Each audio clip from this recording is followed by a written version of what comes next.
और अधिक सत्संग सुनने के लिए हमारे चैनल को सब्सक्राइब करें तथा घंटी जैसे बटन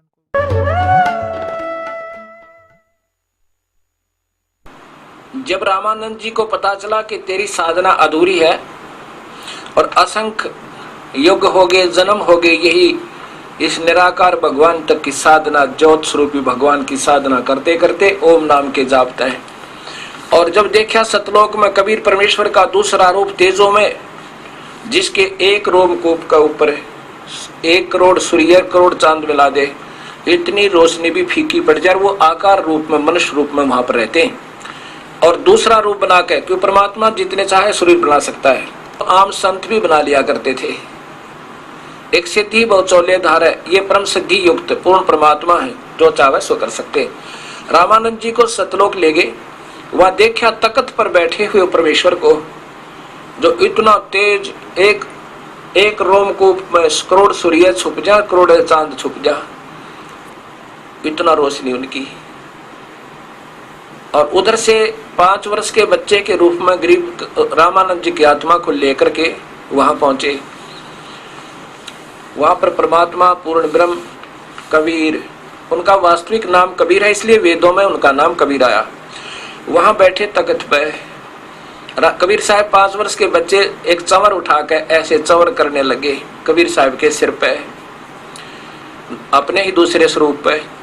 रामानंद जी ने सोचा कि भगवान तो ये है जो ये बैठे सामने, और ये नीचे, ये कबीर तो यहाँ का कोई सेवक होगा, कोई गण होगा, कोई देव होगा। इतने में वो तेजों में शरीर वाले भगवान मनुष्य आकार रूप वाले खड़े हुए, और कबीर साहब 5 वर्ष के बच्चे तख्त पर बैठ गए, और वो तेजों में शरीर वाले दूसरा रूप उस 5 वर्ष के बच्चे पर ऐसे चवर कर रहा है। रामानंद जी ने सोचा ये क्या भाई, भगवान और बालक पर चवर करे। इतने में वो तेजों में शरीर कबीर साहब के शरीर में समा गया, 5 वर्ष के बच्चे के रूप में, वाले रूप में, और वो अपना दूसरा रूप समाप्त कर दिया, और चवर स्वयं उस 5 वर्ष के बच्चे पर ऐसे घूम रहा। तब रामानंद जी ने सोचा ये तो यही भगवान है, कबीर ही, मैं तो धोखे में रह गया।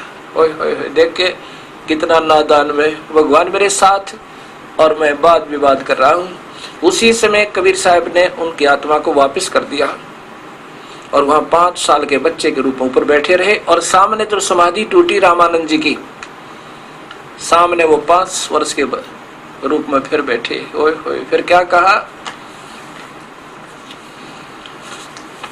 कोट विष्णु वहां बसत है उस शक्ति के धाम में। विष्णु जैसी पुण्यात्मा वहां सभी है, इनसे भी ज्यादा अच्छी आत्मा के लोग वहां रहते हैं सतलोक में, जहां आपको दिखा कर लाया हूँ।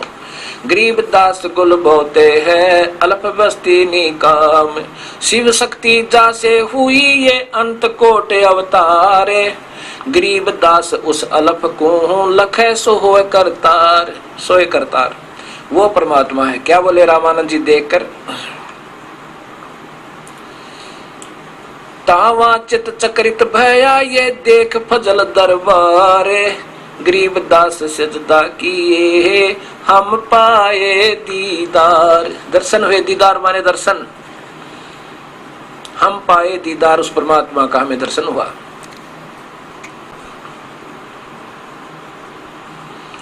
तुम स्वामी मैं बाल बुद्धि ये बर्म कर्म किए नासे। गरीब दास निज ब्रह्म तुम हमरा हो गया दृढ़ विश्वास। गरीब दास जी वो कबीर परमेश्वर की प्यारी आत्मा, अपने परमात्मा की महिमा जैसे तुलसीदास जी ने श्री राम जी की महिमा रामायण रूप में दोबारा रच दी थी, उनके कई हजार वर्ष, लाखों वर्ष के बाद, जो की तो सत्य कथा जो महर्षि वाल्मीकि वाली रामायण से मिलती है। ऐसे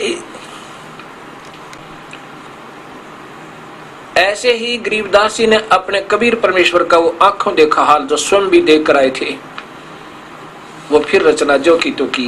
गरीबदास जी बता रहे हैं कि स्वामी जी, रामानंद जी कह रहे हैं कबीर परमात्मा 5 वर्ष के बालक को कि मैं तो आपका बालक और आप मेरे गुरु। तुम स्वामी मैं बाल बुद्धि ये बर्म कर्म किए नासे। गरीब दास निज ब्रह्म तुम मेरा हो गया दृढ़ विश्वास। होए तुम ही हो निज ब्रह्म वास्तविक परमात्मा, आप ही हो पूर्ण ब्रह्म परमेश्वर। अब मेरा दृढ़ विश्वास हो गया, मैं आपका बच्चा। 104 साल का महात्मा और 5 साल के बालक को कहते हैं मैं आपका बच्चा और आप मेरे गुरु। तुम स्वामी मैं बाल बुद्धि, ये भ्रमणा भटकना करी नासे। गरीब दास निज पूर्ण ब्रह्म तुम मेरा हो गया दृढ़ विश्वास। सुन बे सुन से तुम परे और से हमरे तीर। इन सुनों से ये छोटी मोटी सुन और ये प्रकाश दिखे, इस काल के ज्योति दिखे, इनसे तो कहते बहुत दूर हो तुम और उरली तरफ मेरे सामने बैठे। सुन बे सुन सुन भी सुन सुन भी सुन सुन भी सुन से तुम परे और से हमरे तीरी। गरीब दास सर्वंग में है अवगत पुरुष कबीर। सर्वंग में सर्वव्यापक अंतर्यामी भी और सारे सब कुछ तो ही व्यापक है। अविगत सतपुरुष कबीर, ये पुरुष कबीर, कबीर देव, पुरुष माने भगवान परमेश्वर, कबीर परमेश्वर। कोट कोट सजदा किए कोट कोट प्रणाम। गरीब दास अनहद अधर हम पर से तव धाम।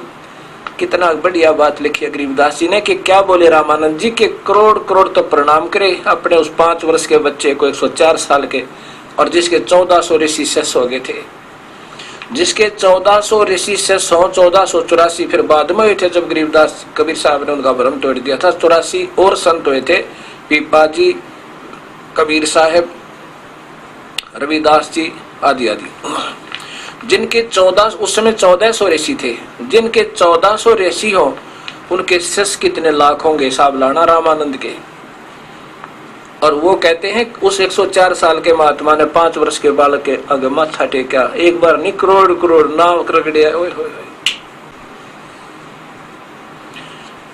अब जिसकी हमने तलाश है और वो मिल जा और फिर उसी के पाने का रास्ता मिल जा तो फिर भी वो चूक रहा है तो अभिमानी प्राणी है, वो भगवान का पाने का अधिकारी नहीं है।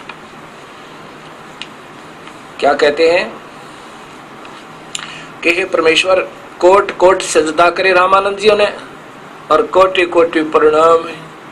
गरीब दास अनहद अधर, वो वास्तविक धुनात्मक शब्दों मालिक ऊपर है, हम तो इस शरीर में सुन रही धुन को अंतिम मान रहे थे। अनहद, वो वास्तव में अनहद नाथ वहां ऊपर बज रहा, तेरे लोक में दाता, वो तो इससे तो असंख्य गुना ज्यादा अच्छा है। गरीब दास अनहद अधर, अधर माने ऊपर, हम पर से तुम धाम। मैंने आपका वो सतलोक अब आंखा देख लिया। अब क्या कहते हैं नादान संत, ये दूसरे पंथों वाले जो कबीर साहिब सतलोक की तो महिमा गावे, कह पर प्रभु का प्रकाश देखा नहीं जा सकता, वो तो नूरी आंखों से देखा जा सकता। अभी प्रकाश प्रकाश, जब शरीर यहाँ रह गया तो वो दिव्य दृष्टि जागी ऊपर, तो ये चरम दृष्टि दिखती नहीं। तो वहां जब हम ऐसे आंखें, चरम दृष्टि तो यहाँ रहेंगी और दिव्य दृष्टि से उसके दर्शन हो जाते हैं।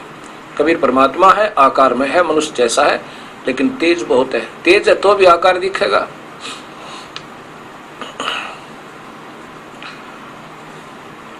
बोलत रामानंद जी सुन कबीर करतारे।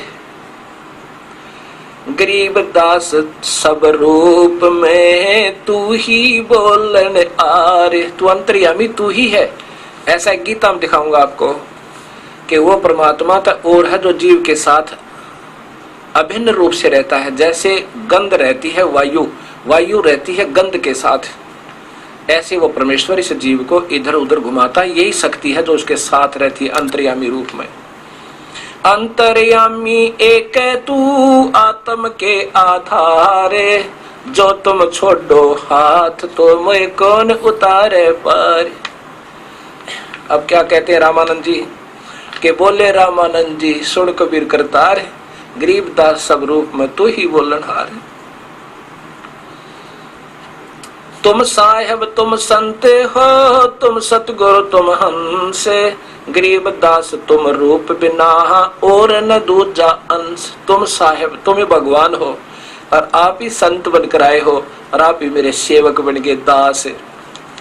तुम हंस बन गए और गरीब दास तुम रूप बिना, तेरे रूप बिना और नहीं दूजा अंश, तेरे बिना तो कोई पत्ता भी नहीं हिल सकता। मैं भगता मुक्ता भया ये कर्म कोंद कियो नासे, मेरे सब पाप काट दिए दाता आपने।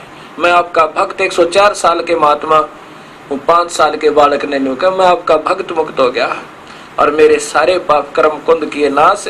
गरीब दास अवगत मिल गए या मिट गई मन की बांस। कोई निराकार बताओ था, कोई साकार बताओ था, कोई निर्गुण कहा था, कोई सरगुण कहा था, कोई प्रकाश प्रकाश दिखा था, दिखा है, कोई कृष्ण न भगवान, कोई शिव न मालिक कहा था। दाता अब सारा विश्वास हो गया मुझे, अब मेरी सारी मन की भ्रमणा और भटकना सब खत्म होगी, ये व्यर्थ वासना खत्म हुई। मैं भगता मुक्ता भय किया कर्म कोंद किया नासे, मैं भगता मुक्ता भया किया कर्म कुंद नासे। गरीब दास अवगत मिल गए या मिट गई मन की बांस। दोहू ठोड़ है एक तू भया एक से दो, गरीब दास हम कारणे आए हो मगजो। मालिक के दोहू ठोड़ है एक तू और भया एक से दो। ए दाता वहां भी तू है और मेरे सामने भी तू है, तू ही एक से दो बनकर ये लीला कर रहे हो। और हमारे लिए दाता इतने दूर आए हो तो अब देखिएगा भक्तात्मा, ये कुरान शरीफ एक पवित्र पुस्तक, कितना सत्य भरा हुआ इसमें। ये देखो कुरान शरीफ, और इसमें क्या लिखा है। कुरान शरीफ आलिकल किताब वाले रेब सलाफी, यह वह इलामी किताब है जिसमें कोई संदेह की गुंजाइश नहीं, कोई संदेह नहीं। और ये मुतरजम बरसियस शानवाद स्टीफन शास्त्रीय अरबी पद्धति पर नागरी लिपि में लेखक ने बहुत अच्छी मेहनत की है। आगे देखो, ये शेरवानी संस्करण, प्रकाशन लखनऊ किताबघर, मौसम बाग, सीतापुर रोड, लखनऊ से प्रकाशित है। लेखक ने बहुत अच्छी कोशिश की है, लेकिन ज्ञान पूरा ना होने से ये बेचारे अधूरे रहे। ये वही कुरान शरीफ है और इसमें आपको दिखाता हूं सूरत फुरकानी 25, ये है सूरतल फुरकानी 25 और इसके प्रश्न नंबर 604 पे नीचे देखो कबीर शब्द लिखा स्पष्ट, आयत नंबर 52 में। ये आगे ये 51 है, जिहादन कबीरन। अब ये तो कबीर शब्द देखो, आप बिल्कुल कबीर लिखा है, ये नैनी बोला जाता है इसमें, जिहादन कबीर। ऊपर देखो, ये तो अरबी भाषा तो अरबी है, लिपि उर्दू है। और इस लेखक ने कितना कमाल किया, कितनी मेहनत की बेचारे ने पूरा। ये पढ़ भी सकते, इसमें कबीर शब्द लिखा है यहाँ पर। ये इसी की जो की तो अरबी लिखी फिर देवनागरी भाषा में, ये समझो ये अरबी ही है सारी है, ये भाषा देवनागरी होगी, ये उर्दू होगी, इतना अंतर है। इसका अर्थ है कि जहादन कबीरन, ये 52वें श्लोक देखो क्या 52वें में, ताला मुतियल काफिरिन व जाहिद होम बिही जिहादन कबीरन। अब इसका हिंदी देखो, ए पैगंबर, ये कुरान शरीफ हजरत मोहम्मद जी के ऊपर आई है, उन्हों के लिए आदेश है। हे पैगंबर, तुम काफिरों का कहा न मानना और इस कुरान की दलीलों से इसके सत्य आधार पर उनका सामना बड़े जोर से करना, बड़े जोर से करो, उनका सामना बड़े जोर से करो। अब इन्होंने कबीर का अर्थ बड़ा लिख दिया, यहाँ पर कबीर शब्द लिखना है, इसका वास्तविक अर्थ क्या बनता है। और फिर आगे देखो, मैं बताऊंगा, ये दास बताएगा, क्योंकि दास को थोड़ा सा ज्ञान है मालिक का अब उन्हीं गिरजा से। ये देखो 58वीं आयत में वही है ये, जो कि तो कुरान जो है शरीफ के अंदर खबीरा, ये कबीर शब्द है, ये गलती से मिसप्रिंट है, और ये कबीरन है, ये वही कबीर है। अब इन 58 और 59 तक 52 से लेकर हम सारा ही सुनाएंगे आपको। ये हिंदी देखो इधर। अब पहले मैं आपको थोड़ा सा वर्बली बताता हूं क्या कहना चाहा है इसमें। कोई निराकार अल्लाह है, कोई निराकार अल्लाह है जो आदेश दे रहा है हजरत मोहम्मद को। हजरत मोहम्मद जी उसको खुदा मानते हैं। हजरत मोहम्मद जी का खुदा कह रहा है कि जो मैं तुझे आदेश तुझे मिल रहे हैं, और ये कुरान शरीफ के आधार पर इनको जो उस पूर्ण परमात्मा के बारे में जो आयते हैं उनको सत्य मानना दलील को, और वो कबीर परमेश्वर है। और ये काफिर उस कबीर को परमात्मा नहीं मानते, और वो आपको विचलित करेंगे, कहेंगे वो कबीर भगवान हो ही नहीं सकता, तू झूठ बोलता है।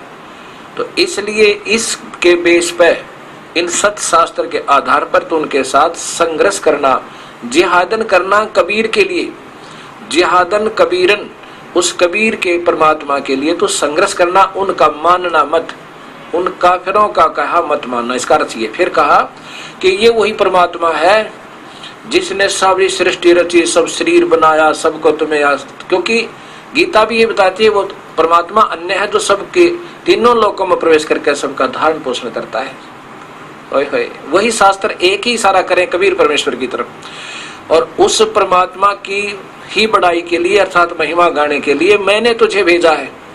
ये काल बहुत होशियार है, यहाँ भेज देता है इनको कि पूर्ण परमात्मा की महिमा बताओ, लेकिन अपने फरिश्तों को भेज के या उनको स्वयं ही अंदर प्रकट करके उनको उल्टा सुल्टी महिमा भरवा देता है। आप तो दोषी होता नहीं उस प्रभु का, इन अन्य बड़ी बड़ी आत्माओं को दोषी बना देता है गलत मार्गदर्शन करने का, और सत्य ज्ञान सही देता है लेकिन साधना गलत करवाता है। और यही कहा था कि 12 पंथ करूं मैं साजा, नाम तुम्हारा ले करूं आवाजा, और 12 पंथ नाम जो ले ही वो मेरे मुख आंस में ही। नाम तो तेरी महिमा गवाऊंगा कि वो परमात्मा कोई और है, उसका कबीर नाम है, उसकी महिमा गाओ, उसके भजन करो, वही सर्वशक्तिमान है, और पूजा करवाऊंगा सारी गलत। अब क्या बताया इसमें कि वो परमात्मा है, उसको मारने के लिए कोई भी समर्थ नहीं है, और वो कबीर परमेश्वर है। और ये वही भगवान है जिसने 6 दिन में सृष्टि रचना करके 7वें दिन तख्त पर जा विराजा था, जैसे पवित्र बाइबल में आपने देखा। अब फिर दिखाऊंगा। और वो कबीर है। उस कबीर के बारे में, उस परमात्मा के बारे में किसी बाखबर से पूछ देखो। उस कबीर परमेश्वर के बारे में तो किसी बाखबर से पूछ देखो। ऐसे गीता जी के 4थे अध्याय का 5वां श्लोक, गीता जी के 4थे अध्याय का 5वां श्लोक देखिएगा, नहीं 4थे अध्याय का 34वां श्लोक। उसमें लिखा है कि उस परमात्मा के बारे में, उस परमात्मा, पहले तो ज्ञान के बारे में बताया, फिर कहा कि उस तत्वभेदी संतों को ढूंढ ले अर्जुन जो उस पूर्ण परमात्मा के बारे में सत्य मार्ग जानते हो। ये देखो,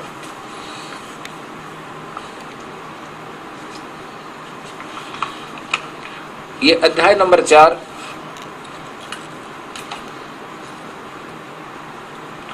अध्याय नंबर 4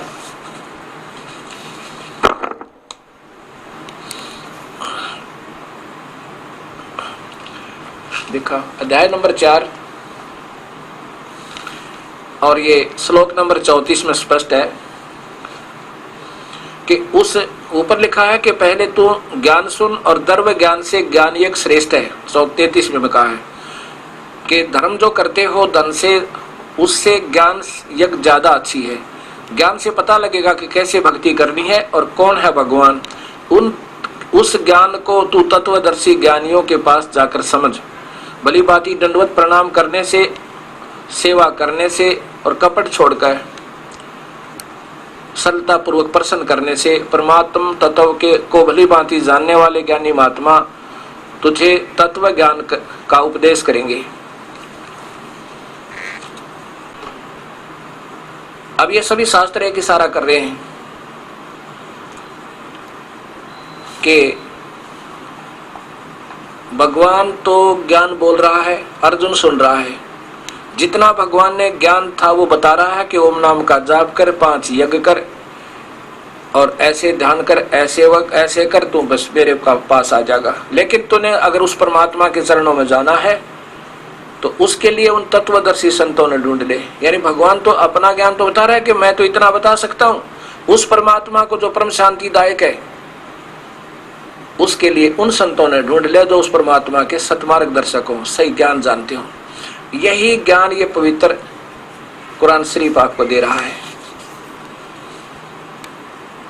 ये कुरान शरीफ और उस सूरत आगे चलेंगे हम, सूरत नंबर वो है वही 25 नंबर, सूरत फुरकानी 25 और प्रश्न नंबर है इधर देखिएगा 606 और इधर है 607। अब वहीं से चल रहे हैं जो कबीरा और खबीरा शब्द आपने देखे, ये देखो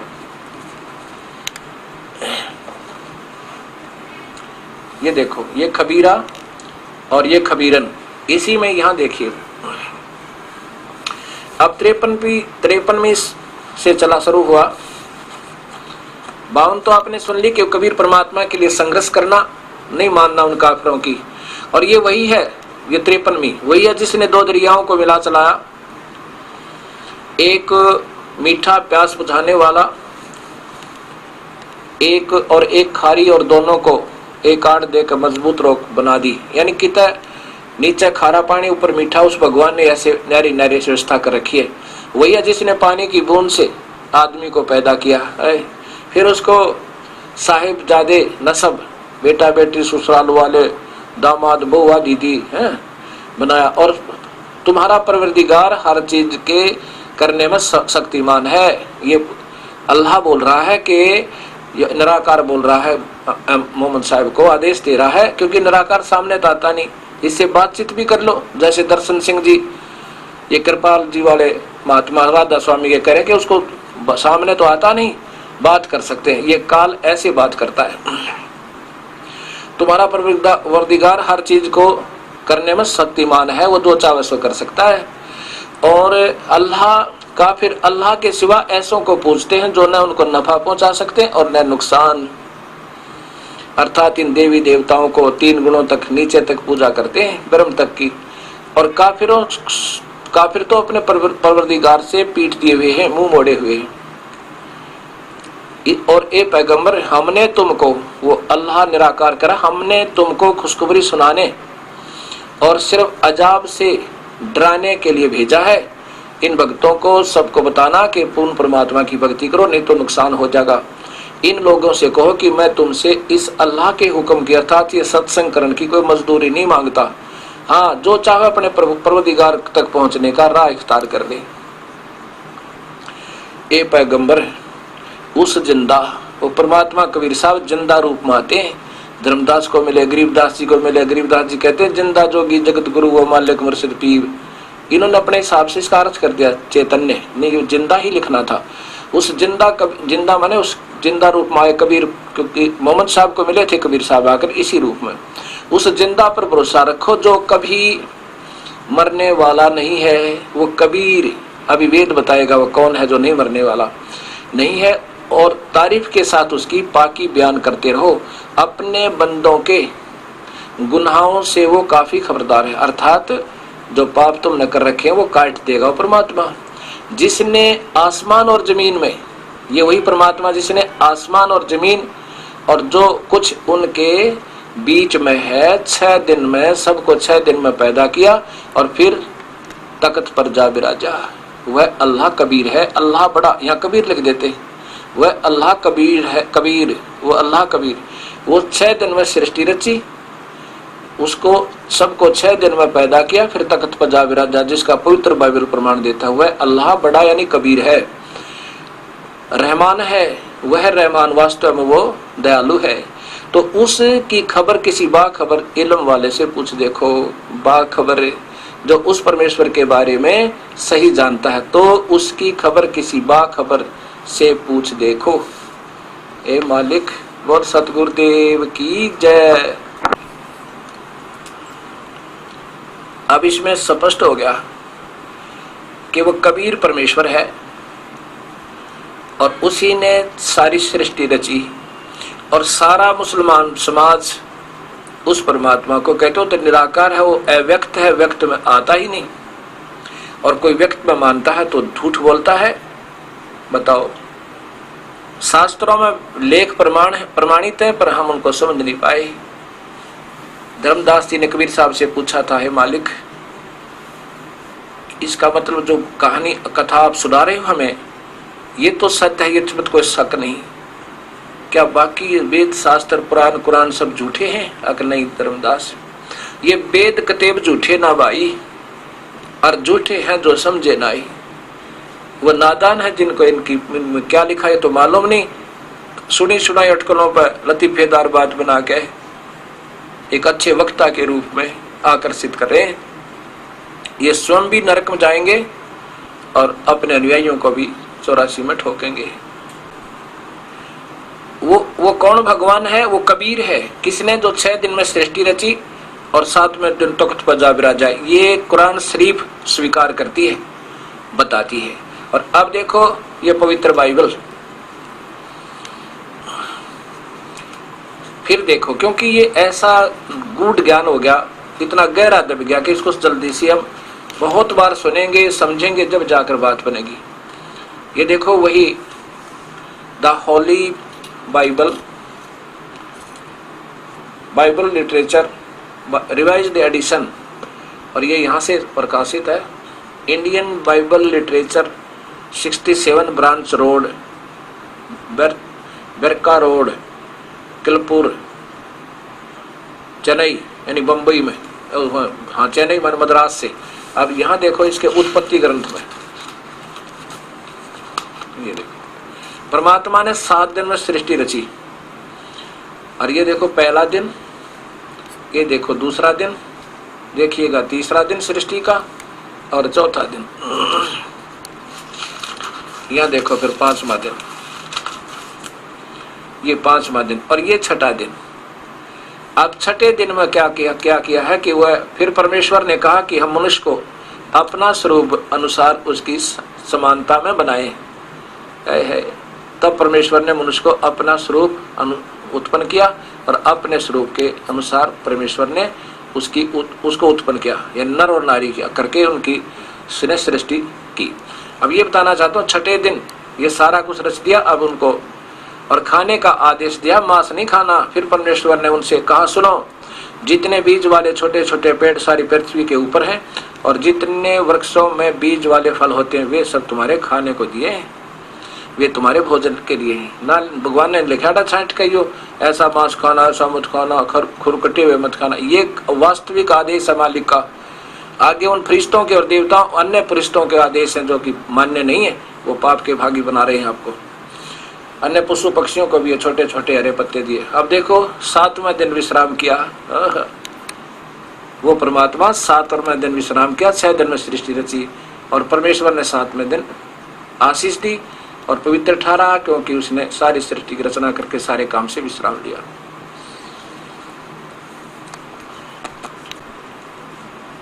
ये सामवेद महर्षि दयानंद संस्थान द्वारा इसका ये भाषा भाष्य है, और महर्षि दयानंद संस्थान को ये मान्य है। सामवेद संपूर्ण स्वर्गीय पंडित तुलसी राम स्वामी कृत सर्वदेशिक आर्य प्रतिनिधि सभा 3/5 महर्षि दयानंद भवन, आसफ अली रोड, नई दिल्ली, दूरभाष इतना। इसमें 822 नंबर पर केवल संस्कृत देखनी है आपने, इनको नहीं इतना ज्ञान विचारों को मेहनत बहुत की है। ये 822 नंबर श्लोक है, ये 822 नंबर श्लोक है। मनीषी भी पवते पूर्व कबीर, ये रे यहाँ कबीर नर भी निर्वेद परिकोशान अशिष्टात त्रितस्य नाम जनेन अक्षरन वायुम सखा वर्धने। वो कबीर परमेश्वर है जिसने 3 नाम देकर इस जीव के छुटकारा कर रहा। त्रितस्य नाम है जन्मे जन्मत पूर्व कबीर। अच्छा, इसमें 900 इसी के 920 नंबर श्लोक में लिखा है, ये 900 सामवेद 920 संख्या नंबर 920, सह देवई सोबते वर्षा कबीर नावधि। वो कबीर है, कबीर यह जो नावधि, जो किसी के द्वारा नहीं मारा जा सकता, वो कबीर परमेश्वर है। जैसा कुरान शरीफ में आपने पढ़ा था कि उसको मारने में कोई समर्थ नहीं है, वो कबीर परमेश्वर है जो नावधि, किसी के द्वारा किसी प्रकार भी नहीं मारा जा सकता। और यही आपने अथर्ववेद कांड नंबर 4 के अनुवाक नंबर 1 में पूर्ण विवरण सुन लिया कि आखिरी में 7वें श्लोक में लिखा है, सभी सृष्टि का रचनहार, सब ब्रह्मांडों का रचने वाला वो कबीर परमेश्वर है, वह स्वयं कबीर है। ये वेद कौन बोल रहे हैं? वो निराकार भगवान काल ने ही लिख कर दिए हैं अपने श्वासों के द्वारा। और फिर बाद में 4 ऋषियों ने सबसे पहले सतयुग के प्रारंभ में लिखे थे, और उसके बाद ये अथुल पुथल होती रहती है। फिर वेद व्यास जी ने ये फिर द्वापर के अंत में फिर लिखे गए, ये वही अपने पास उपलब्ध है और इन्हीं को सत्य मानते हैं।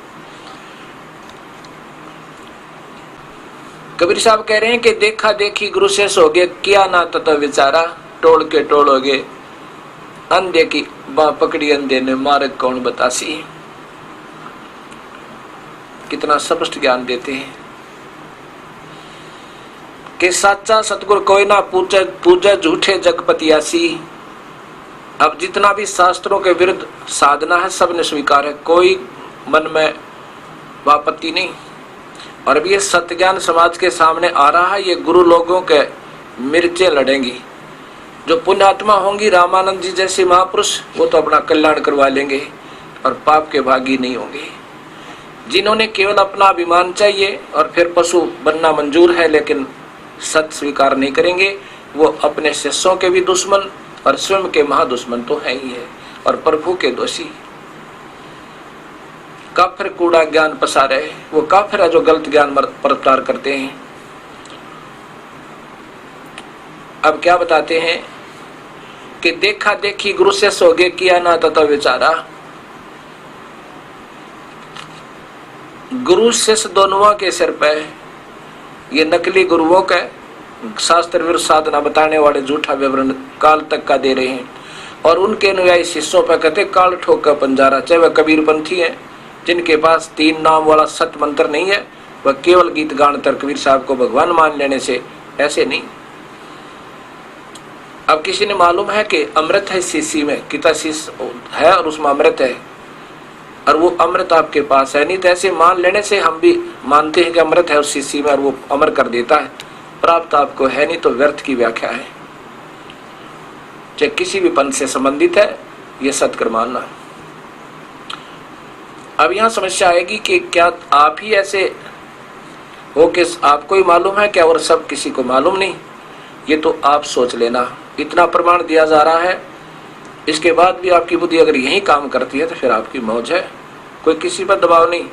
लेकिन मेरे को आदेश दिया उस परमेश्वर ने कि मेरे सत्य ज्ञान का ढोल पीट दे, और ऐसे जो कि बिल्कुल प्रमाणित, अब तो सब बहन भाई शिक्षित है, अशिक्षितों को बहका लिया इन्होंने। अब कई भाई कहते हैं कि इतनी संख्या में लोग वहाँ जाते हैं, उसमें बड़े शिक्षित लोग हैं, कोई IAS अफसर है, कोई IPS है, कोई इंजीनियर है, कोई डॉक्टर है, क्या वो सब पागल है? वो पागल नहीं, वो भूखे हैं भगवान के, वो तड़प रहे हैं अपने परमात्मा की तलाश में। आगे उनको अंधे गुरु टकर गए, उनमें अंदर वो बुश भर दिया जो उनने जितना ज्ञान था, ये वो बेचारे अब वो क्या करें? ऐसा उल्टे ज्ञान से ऐसा भर दिया, क्योंकि वो बुद्धिजीवी थे, इंटेलिजेंट थे, जल्दी पकड़ लिया उनका सारा जो उन्हें देना था उन नकली गुरुओं ने। अब वो आप स्वामी हो गए, अब वो दुनिया को बताने लगे उस अधूरे ज्ञान को, क्योंकि ऐसा सुना सुनाया ही। वो पागल नहीं, वो चाहने वाली आत्मा प्रभु की, और प्रभु तो वही विधिवती मिलेगा जो शास्त्र प्रमाण देते हैं। फिर कहते हैं सार शब्द सरजीवन बूटी। कबीर साहब कहते हैं सार शब्द सरजीवन बूटी घिस घिस अंग लगावे, कह कबीर तुम सत्कर मानो जन्म मरण मिट जावे। और ये भगवान, ये तीन लोग के भगवान कहते हैं अर्जुन तेरे मेरे तो गणे जन्म हो लिए, ये जन्म मरण तो मिटे नहीं भाई। और शिव जी ने पूछा था माता ते, कहा था हे माँ मैं पिता के दर्शन नहीं ढूंढना नहीं चाहता जब मेरे दो भाइयों को नहीं मिला, ब्रह्मा और विष्णु को, मुझे तो अमर कर दो। जो माता ने कहा बेटा अमर नहीं हो सकता, जन्म मरण तो तेरा बना रहेगा, पर विधि बता दूंगी तेरी उम्र लंबी हो जाएगी। ये देखो वही गीता जी और श्लोक अध्याय नंबर 4 श्लोक नंबर 5 में। ये कोई छुपाने और बहकाने की बात नहीं। अब तो समाज सियाना है और हाथ जोड़ दो नकली संतों का आगे, क्यों गुमराह कर रहे हो? मैं ईमान लिया भगवान कृष्ण ही मान रहे हो तो कृष्ण का मतलब जन्म मरण में हो। बहुहानी ते व्यतीतानि जन्मानि तव च अर्जुन तानि अहम वेद सर्वाणी त्वम वेदत परंतप। यत संस्कृत है इसकी, यहाँ देखो। हे अर्जुन मैं माने मेरे और तेरे बहुत से जन्म हो चुके हैं, अर्थात हम अविनाशी नहीं है। उन सबको तू नहीं जानता, मैं जानता हूं। अब कबीर साहब कहते हैं सार शब्द सरजीवन बूटी। उसने घिस घिस अंग लगा, उसका सिमरण करना होता है। एक सार नाम मिलेगा आपको और फिर उसका सिमरण करना होगा। सार शब्द सरजीवन बूटी घिस घिस अंग लगावा, फिर उससे एक सार शब्द प्रकट होगा जो आपके इन सारे बीमारी निकाट के आपकी आंखें खुली होंगी और प्रभु के दर्शन आप कर रहे होंगे, क्योंकि ये आंखें तो चरम दृष्टि है, अंदर से दिव्य दृष्टि बन जाएगी। अरस कुरस पर अलह तकत है, खालिक बन्नी खाली। अरस कुरस पे आखिरी में परमेश्वर का तख्त है और वो पैगंबर पाक पुरुष थे साहिब के अब्दाली, जो 1,80,000 पैगंबर हुए हैं मुसलमान धर्म में, उन्हीं के लिए बताया परमात्मा का ऊपर स्थान है। और गरीबदास जी कहते हैं कि श्वेत गुमट सिर छतर विराजै, और देखत ना उस चेहरे नु, चेहरा मने आकार में हो परमात्मा। श्वेत छतर सिर मुकुट विराजै, श्वेत गुमट सिर छतर विराजै, ऊपर श्वेत गुमज है भगवान कबीर परमात्मा जहाँ सतलोक में रहते हैं, और कबीर साहब विराजमान है और उनके ऊपर एक छतर टना हुआ है। और देखत ना उस श्वेत गुमज है, गुमज, और वहां पर एक चेहरा उसका मालिक का है, उसको नहीं देख रहे, वो कबीर परमेश्वर है। सार शब्द सरजीवन बूटी घिस घिस अंग लगावे, और कहे कबीर तुम सत कर मानो भाई जन्म मरण मिट जावे। गरीबदास जी कहते हैं सोहम ऊपर और है सत सुकृत एक नाम, और सब हंसों का बास है नहीं बस्ती नहीं गांव। सोहम ऊपर और है उसको ताकी कर ले सेव, शिव के ऊपर और है वाह की कर ले सेव। अब कबीर साहब बता रहे हैं धर्मदास ये जग बोराना, कोई न जाने पद निर्वाणा, यही कारण मैं कथा पसारा, जग से कहिए वो राम निहारा। वो परमात्मा प्रभु अलग है। यही ज्ञान जग जीव सुनावो, सब जीवों का भरम नसावो, अब मैं तुमसे कहूँ चताई, तेरे देवन की उत्पत्ति भाई। तेरे देवन 3 देव ब्रह्मा विष्णु महेश। कुछ संक्षेप कहूँ गहुराई, सब संशय तुमरे मिट जाई, भरम गए जग वेद पुराना, आदि राम का भरम न जाना। मैं भेद नहीं जाना, इन वेद और पुराणों में पढ़ के सही रास्ता नहीं मिला। लिखा है परमात्मा आकार में है, और सभी हिंदू और मुसलमान और ईसाई सभी कह रहे हो तो निराकार है। और सिख नानक जी कहते हैं कि मैंने आंखों देखा भगवान को, और उस मजहब में भी कहते हो तो निराकार है अल्लाह, तो भगवान रब तो निराकार है। और स्वयं सचखंड में गुरु नानक देव देख कर आए वही मूर्त सतलोक में देखी, वही काशी में कपड़े का काम करते हुए दानक देखा। तब राग श्री महला पहला गुरु ग्रंथ साहिब के प्रश्न नंबर 24 पे और पौड़ी नंबर 29 में कहा है, एक समान दोई सवानी, नाल भलके भौकाई सदा बियाल,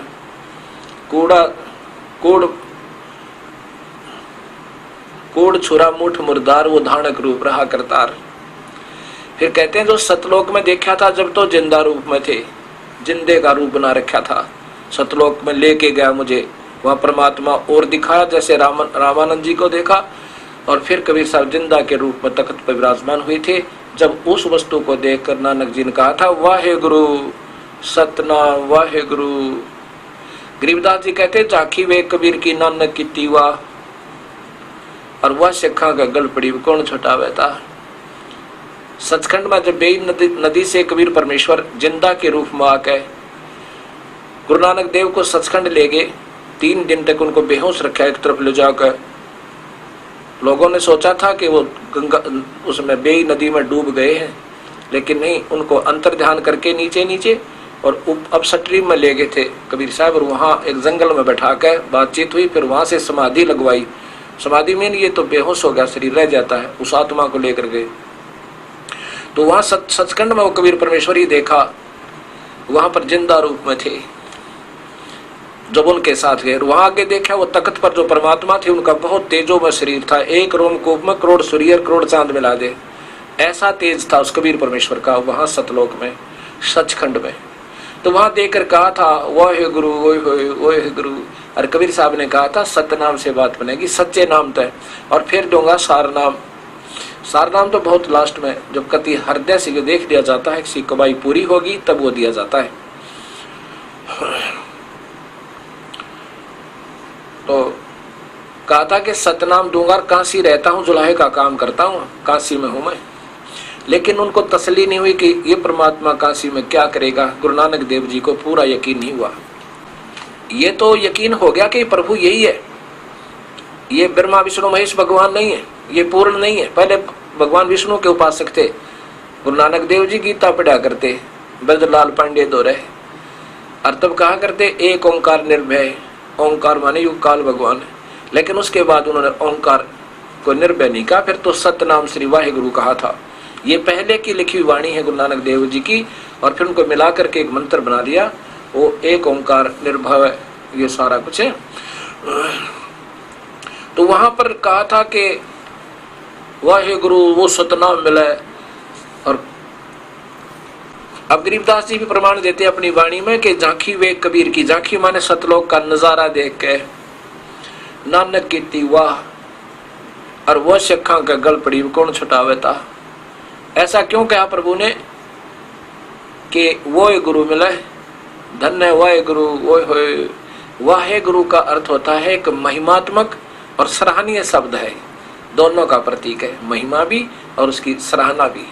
वो गुरु सतनाम, सतनाम मिला। जब यहाँ आ जाने तो नहीं आ सकते, वापस आए, और वहां जब वापस तीसरे दिन मिले तो राजा के वहां से अपनी नौकरी त्याग कर चल पड़े, इस तलाश में कि इस सतलोक की महिमा को बताने वाला होगा तो उससे वहां आसपास वो संत भी होगा, वो परमात्मा आया हुआ होगा। प्रथम उदासी में वो चले थे अपने वहां से, अपने तलवंडी से, और फिर इधर अंबाला साइड में होते हुए वाराणसी पहुंचे, और सबसे चर्चा करते गए, इसलिए कि कहीं यहाँ कोई बात बताएगा उस सच्चे बादशाह की, और सचखंड की कोई जिक्र करेगा तो अवश्य वो परमात्मा वहीं मिलेगा। उनसे पूछूंगा वो कहाँ है जिससे तुमने ये ज्ञान हुआ। इस खोज में तड़पते हुए चलते हुए बड़ी बहुत कठिन यात्राएं की। और साथ में कबीर साहब ने बताया था कि गुरु नानक देव को कि मेरे गुरु रामानंद जी हैं काशी में। फिर बनारस पहुंचे, पहली उदासी देखो उनकी महापुरुष जी की। वहाँ रामानंद जी को पूछा तो रामानंद जी तो सर्वविदित थे। रामानंद जी के पास गए, रामानंद जी से चर्चा की उस सचखंड के बारे में। रामानंद जी ने कहा कि मैं भी देख कर आया हूँ उसको, लेकिन दिखाने वाला मैं नहीं हूँ, मेरा शिष्य, मेरा गुरु समझो। अब तो वो शिष्य नहीं रहा, वैसे तो दृष्टि से, लोगों की दृष्टि से मेरे शिष्य हैं, लेकिन मैं उनका शिष्य, वो मेरे गुरुदेव कबीर परमेश्वर हैं, कबीर आए हुए हैं। वो कहाँ हैं कि अपना घर आज जुलाहे का काम कर रहे हैं, कुछ कार्य ज्यादा था आज नहीं आ पाओगे। अब उस प्यारी आत्मा के भ्रम तोड़ने के लिए अपने प्यारे नानक देव जी को सतमार्ग और अपना वास्तविक रूप दिखाने के लिए उस दिन वो वहां नहीं गए। कहा? रामानंद जी के आश्रम में कबीर साहब नहीं गए, नहीं तो रोज जाते थे। तब रामानंद जी ने एक सेवक भेजा गुरु नानक देव के साथ, और बाबा नानक को वो सेवक लेके कबीर साहब के उस स्थान पर पहुंचा जहां वो कपड़े का काम कर रहे थे, धानक का। और जब देखा हुआ है सूरत जो की तो जो सतलोक में देखी थी, ये वहां पर जिंदा के रूप में थे, जिंदा रूप में। एक मुसलमानों में जिंदा महात्मा होते हैं, ऊपर काला सा लंबे चोटे वाला टोप और एक ओवरकोट काला ही होता है, उसको जिंदा महात्मा कहते हैं। ओए होए, फिर देखा ओए होए, ये तो वहां तो समय अनुसार ही अपना शरीर के वेशभूषा बदल लेते हैं, लेकिन वो भगवान से जो वहां मैंने सचखंड में देखा था। तो क्या कहा कि फाई सूरत मलुक की वेश ए ठगवाड़ा ठगी देश है। ये दुनिया को ये महसूस नहीं होने देता मैं भगवान हूँ। फाही सूरत वो है जो की तो मूर्त सूरत वो परमात्मा। मलुक की वेश, ये यहाँ पर इस मुल्क में आकर ऐसा वेशभूषा कर ली और वहां पर जिंदा रूप बने हुए थे।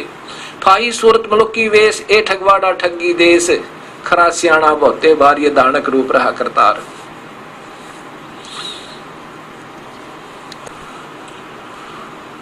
ये आपको जो वाणी सुना रहा हूं मैं, ये गुरु ग्रंथ साहिब जो 39 संतों का एक संग्रह ग्रंथ है, और एकमात्र ये ग्रंथ है जिसमें कोई भेदभाव नहीं था किसी में। तो बाद में अपना अपना मोर्चा मांड लिया सबने। उन संतों ने जिन्होंने इसका संग्रह किया था उसमें उन्होंने कोई मजहब नहीं बनाया था, एक पुण्यात्माओं के लिए प्रमाण बनाया था। उसमें लिखा है महिला पहला प्रश्न नंबर 24 गुरु ग्रंथ साहिब पंजाबी लिपि वाला, उसमें लिखा है 24 नंबर पृष्ठ पे और पौड़ी नंबर 29 यानी शब्द नंबर 29, उसमें लिखा है एक समान दो समानी नाल भलके भौकाई सदा बियाल कोड़ छुरा मुठ मुर्दार ये दानक रूप रहा करतार। मैं पथ की पिंदन करने की कार ओ बिगड़ रूप रहा बिकराल, तेरा एक नाम तारे संसार में ए हो आस ए हो आधार। अब देखा आंखा में पानी भर कर कबीर परमात्मा ने वहां दानक का काम करते हुए, चुलाए का काम करते हुए देखा काशी में, तो आंखा में पानी भर के जैसे सर्प न मणि चाहिए और कंगाल नंदन पाजा होए, और पैसे न पानी भूखे न भोजन मिल जा, कितना खुश होता है। ऐसे गुरु नानक देव जी वो प्यारी आत्मा अपने परमात्मा के दर्शन करके कैसे खुश हो रहे हैं। मैं पथ की बिंद न करने की कार ओ बिगड़ रूप रहा विकराल। अभी तक तो हम विकराल उस काल क्या ही जाप जपया करते थे, उसी के आधार पर रहते थे। तेरा एक नाम तारे संसार, तेरा सत्य नाम पार कर सके सच्चा नाम। सतनाम ये कोई जाप नहीं। तेरा एक नाम तारे संसार में ए हो आस ए हो आधार। मुझे भी उस सच्चे नाम की आस है और यही आधार मान लिया, कोई और सब मंत्र झूठ है। उस सतनाम यानी सच्चे नाम का प्रमाण गुरु ग्रंथ साहिब में भी है। उसके बाद फिर सारनाम गरीबदास जी कबीर साहब ने बाद में दिया था, जब वो कुछ ही समय के बाद सतलोक चले गए थे, क्योंकि वो बड़े अधिकारी होने पर ही दिया जाता है सारनाम। तेरा एक नाम तारे संसार में ए हो आस ए हो आधार। मुख निंदा आख्या दिन रात, क्योंकि कबीर साहब पहले गए थे, इनसे मिले थे, उसमें काफी चर्चा हुई थी और कबीर साहब आ गए थे, ये नहीं माने थे और कहा था ये धानक क्या जाने ये जुलाहा ऐसे ही मूठ पटांग कर रहा है। गुरु नानक देव जी ने अपने मन में कहा और भक्तों से भी कहा कि ये तो कृष्ण से ऊपर बता रहा कोई भगवान है, कैसे माने। फिर दूसरी बार कुछ दिनों के बाद गए थे, जब सतलोक दिखा, अपना रूप दिखा, उसके बारे में कह रहे हैं कि मुख निंदा आख्या दिन रात। मैंने तो आपके बारे में बहुत कटु वचन कहे थे, दाता माफ करना। गुरु नानक देव जी अक्षमा याचना करे प्रभु ते। मुख निंदा आख्या दिन रात, पर घर जो ही नीच मनात, काम करो तन वसे चंडाल ये धानक रूप रहा करतार। फाई सूरत मलुक की वेश, फाई सूरत है ओए सूरत जो वहां देखी थी सतलोक में। अब यहाँ के मुल्क यहाँ के देश के आधार पर इन्होंने दूसरी वेशभूषा बना रखी है, दानक बने बैठे वहां जिंदा रूप में थे। फाई सूरत मलुक की वेश ओ ठगवाड़ा ठगी देश, ये खरा सियाणा बहुते बारे। ओए होए, ये मामूली चीज नहीं है, बहुत भार अर्थात बहुत कीमती है, ये सर्वशक्तिमान है, ये धानक रूप रहा करतार। खरा सियाणा बहुते बार, ये धानक रूप रहा करतार। अपने आप को कितना अपने आप को कितना विनम्र, यानी आवश्यकता से अधिक विनम्र बता रहे हैं, अपने आप को दिखा रहे हैं। कहते हैं मैं कीता न जाता हरामखोर, अपने आप को लताड़ रहे हैं गुरु नानक देव जी अपने प्रभु के सामने के मैंने उल्ट सुलट बातें भी कह दी थी, मुझे ऐसा नहीं कहना चाहिए था। संत वैसे उल्ट सुलट नहीं कहा करते, इतना जरूर मन में आ जाता है कि ये अनजान है, ज्ञान नहीं है, और प्रभु के बारे में इतना कहना भी वो अपना दोष मान रहे हैं। गुरु नानक देव जी कहते हैं मैं कीता न जाता हरामखोर खोर, मैं कीता न जाता हरामखोर, ऊ किया मुदे सा दुष्ट चोर,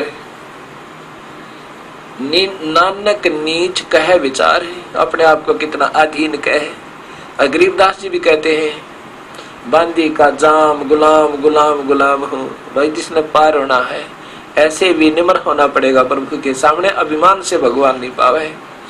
ऐसे ही ये प्यारी आत्मा गुरु नानक देव जी अपने प्रभु के सामने क्या कहते हैं, नानक नीच कह विचार, ये धानक रूप रहा करतार। ये रहा भाई सोच समझ कर कह रहा हूं, मैं वैसे नहीं कह रहा। ये बैठा भगवान, दुनिया होगी इकट्ठी आसपास, आंखों में पानी, चरणों में गिर गया अपने कबीर परमेश्वर के।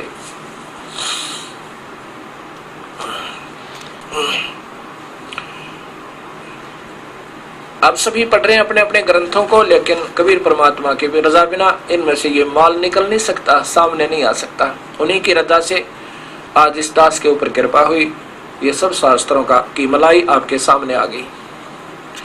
भरम गए जग वेद पुराना, आद राम का भेद न जान्या, राम राम सब जगत बिछाने, राम राम सब जगत बखाने, आदि राम कोई बिरला जाने, ज्ञानी सुने सो हृदय लगाई, मूर्ख सुने तो गम ना पाई। समझदार जो व्यक्ति होंगे इस कथाओं को, सत शास्त्रों को सुनकर हृदय से लगाओगे और भाग्य आओगे, काल से अपनी फांसी निकलवाएंगे, इन झूठे गुरुओं से दूर अपना पीछा छुड़वा लेंगे। जो स्वयं नरक जाएंगे इन भोली आत्माओं को लटका के ले जाएंगे। ज्ञानी सुने सो हृदय लगाई, मूर्ख सुने तो गम ना पाई। जो उन संतों के ज्यादा नजदीक रहने से, क्योंकि फिर अपनापन सा बन जाता है। ये भी दूसरा जाल है काल का कि है ये गुरु जी के पास तो बहुत रहते थे, कैसे छोड़ने, शर्म आएगी। शर्म कहाँ होगी जब दोनों गधे बनेंगे, वह सारी शर्म निकल जाएगी है, 84 में धक्के खाने पड़ेंगे। इससे अच्छा गुरु जी भी और स्वयं भी अपना पीछा छुड़वा लो। ये ना सोचो ये दास आपको कोई शिष्य बनाने का शौक रखता है, बिल्कुल नहीं। और यहाँ से जो नाम लेगा बीड़ी शराब मांस तंबाकू कभी प्रयोग नहीं करना। नाम लेना आपकी इच्छा, ना कोई जरूरी नहीं। ज्ञान सुनकर, और जिसने परमात्मा को पाना है और विकार करे वो कभी पार नहीं हो सकता। ना कोई अन्य देवी देवता पूजना, हम जड़ की पूजा करेंगे, सत्कार सभी का होगा, अनादर किसी का नहीं, लेकिन पूजा जड़ से होगी। कबीर परमात्मा की भक्ति करेंगे और फिर वो टहनियों का फल लगेंगे। अक्षर पुरुष एक पेड़ है, निरंजन वा की डार, और तीनों देवा शाखा है ये पात रूप संसार। अक्षर पुरुष जो जमीन से बाहर दिखे वो अक्षर पुरुष यानी परब्रह्म, फिर पेड़ का डार होती है वो ज्योति निरंजन, वो ब्रह्म, और उस डार का फिर 3 शाखा, वो ब्रह्मा विष्णु महेश, और जड़ कबीर परमेश्वर पूर्ण ब्रह्म। जड़ में पानी डालेंगे पौधा फलेगा, नहीं तो सूख जाएगा। अगर हम टहनियों को नीचे लगा दे जमीन में और जड़ ऊपर को कर देंगे, काहे की समझदारी। ऐसे ही सब समाज ऐसे किया हुआ है। अब इसको सीधा करेंगे और जड़ की पूजा करेंगे। बीड़ी शराब मांस तंबाकू छूना भी नहीं है, और कबीर परमात्मा की कृपा से लाखों की संख्या में भक्तात्मा इस विकार से दूर हो गए। तुरंत छोड़ देते हैं और प्रभु साथ देता। कबीर साहब ऐसी बात नहीं, मालिक साथ देगा तब ये काल के लगाए हुए जाल छूटेंगे। और फिर अन्य देवी देवता कुछ नहीं पूजना, जड़ की पूजा करनी है, अनादर किसी का नहीं। तिनका कभू ना नींद ये जो पाया तले न हो, और कभी उड़ाख्या पड़े भाई फिर पीड़ गनेरी हो। निंदा नहीं करनी किसी की, किसी को अनादर नहीं करना, लेकिन पूजा तो विधिवत करने से बात बनेगी। ज्ञानी सुने सो हृदय लगाई, मूर्ख सुने तो गम ना पाई। माँ अष्टंगी पिता निरंजन, ये दम दारुण वंशन अंजन।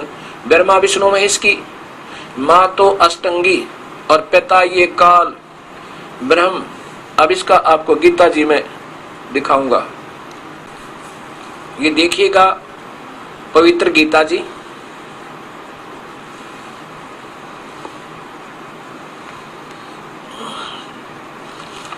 और इसमें अध्याय नंबर 14 के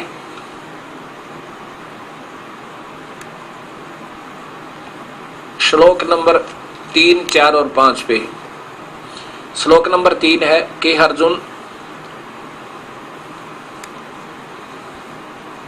हे अर्जुन, मेरी महत ब्रह्म मूल प्रकृति संपूर्ण प्राणियों की, भूतों मन प्राणियों की योनि अर्थात गर्भाधान स्थान है, गर्भाधान स्थान है। मैं काल बोल रहा है ये, मैं उस योनि में चेतन समुदाय गर्भ को स्थापन करता हूँ। उस जड़ चेतन संयोग से सब प्राणियों की उत्पत्ति होती है। अब देखो ये 5 चौथा, ये तीसरा सुना आपने, चौथे की संस्कृत इन्हीं के द्वारा देखना। हे अर्जुन, नाना प्रकार की सब योनियों में जितने मूल मूर्तियां शरीरधारी प्राणी उत्पन्न होते हैं, प्रकृति तो उन सब की गर्भ धारण करने वाली माँ है, और मैं काल ब्रह्म सबका पिता हूँ। और 5वें में देखो कति कमाल कर दिया कि एक श्लोक नंबर 5 है, इसमें है कि हे अर्जुन महाबाहो, हे अर्जुन, सतगुण रजगुण और तमगुण, रज है सत्वम रजम तमम, तम है ये प्रकृति संभवा, ये प्रकृति से उत्पन्न, प्रकृति शब्द आपको दिखाया था शिव महापुराण और देवी भागवत महापुराण में, उत्पन्न तीनों गुण अविनाशी जीव आत्मा को शरीर में बांधते। तीनों गुण कौन? रजगुण ब्रह्मा, सतगुण विष्णु, तमगुण शिव जी। ये जीव को फंसाए रखते हैं, पार नहीं होने देते। अब गीता जी के गलत सरलार्थ करता और आपके वो नादान गुरुदेव आपको भ्रमित कर रहे हैं। वो कहेंगे कि कौन कहता है ये 3 गुण रजगुण ब्रह्मा, सतगुण विष्णु, तमगुण शिव जी हैं। अब इसके लिए ये प्रमाण आपको साथ ही देता हूं कि ये स्वयं स्वीकार करते हैं। और कौन कहता है ब्रह्मा विष्णु महेश प्रकृति से उत्पन्न हुए? प्रकृति देवी कौन है? क्योंकि उनको ज्ञान तो है नहीं। आप अंधे और इनको भी गेल नरक ले जाएंगे, अपने अनुयायियों को, बेचारों को। अब देखो ये देवी भागवत महापुराण, ये कोई आज रचा हुआ शास्त्र नया नहीं, ये बहुत पुराना है। ये देखो आपके सामने श्री देवी भागवत मोटा टाइप, और ये गीता प्रेस गोरखपुर से प्रकाशित है। ये केवल हिंदी है, और संस्कृत वाली भी मेरे पास है, वो भी दिखाऊंगा आपको। और इसके लेखक हैं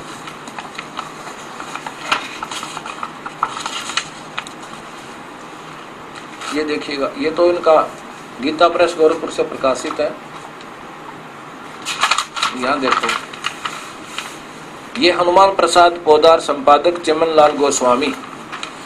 इसी के तीसरे स्कंद में, तीसरा स्कंद, ब्रह्मा जी द्वारा भगवती चरणों में समस्त देवता आदि को देखना। ये देखो अब क्या कह रहा है विष्णु जी, यह संसार तुम्ही से उद्भासित है, हो रहा है।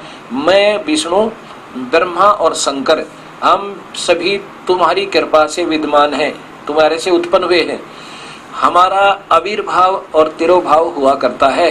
हम तो जन्म और मरण, आविर्भाव माने जन्म, तिरोभाव माने मृत्यु हुआ करता। केवल तुम ही नेता हो, जननी हो, जगत जननी हो, प्रकृति और सनातनी देवी हो।